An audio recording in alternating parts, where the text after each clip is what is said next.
अडी आयमा दिन परे पश्चिम बंगाल रन आदिवासी को रस्का को बुझाव केआ। अडी आयमा दिन खन की पश्चिम बंग सरकार ठेन को कॉय कान थेन छुट्टी रिया ये हुल दिवस काराम रे जहां आले कले चाकरी कना पश्चिम बंग सरकार आवतारे निया हुल माहा दिवस से बांग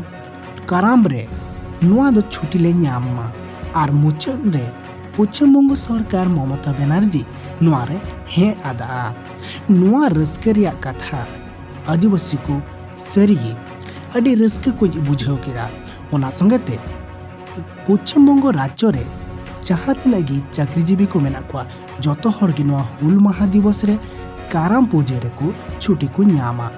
नोंखाना खबर गी एम केदा ममता बंदोपाध्याय और आया ट्विटर हैंडल रे होय ऑल सदर केदा। संगते नुआ होय मेन केदा आदिवासी को जाहेर थान 703 टी और 1503 टी माझी थान नुआ हो संरक्षण संगते सुनिश्चित काय और नुआ रिया कमी होरा आर होय सांगेया नुआय मेन का आदिवासी को इदी केते जहां बैठक तहकन नुआ मुचाद रे हो ओना संगते आर हो संगते मेन का आदिवासी को समाज शिक्षा जहां मेना ऑल पढ़ाओ ऑल चिकी रिया कथा स्कूल को और हड़मो स्वास्थ्य आवास मान ओड़ा दुआर पेंशन को रिया व्यवस्था जहां तो जय जोहार दारायते और जीविका पानी जो दा न्यूरिया संस्कृति एने सिरिया भाषा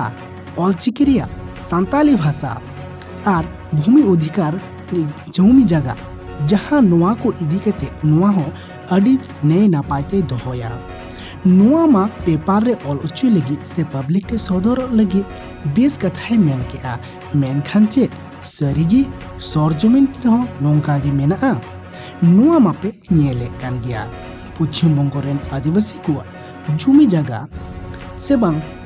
उनको अधिकार चेलेका बेस मेना छुट्टी को नामे का नोमा रस्का रिया कथा कान गया मेनखान आरहों एटा एटा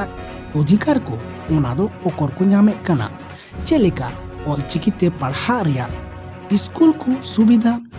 जहां दो कल कारखाना को मेन के जमी को रिया कथा नोंखाना अडिगान मेना नुआ खन आदिवासी रे पश्चिम बंग रेन आदिवासी को चेलेका रेहाय को नामा और नुआ कथाई सदर के ममता बंदोपाध्याय नुआ कथा तीन गान जोथा ताय ओना दो ऑक्तेगी लया नहा सरकार नुआ कथा सरकार चे हिड़िया से पश्चिम बंगाल रेन आदिवासी को हिड़िया।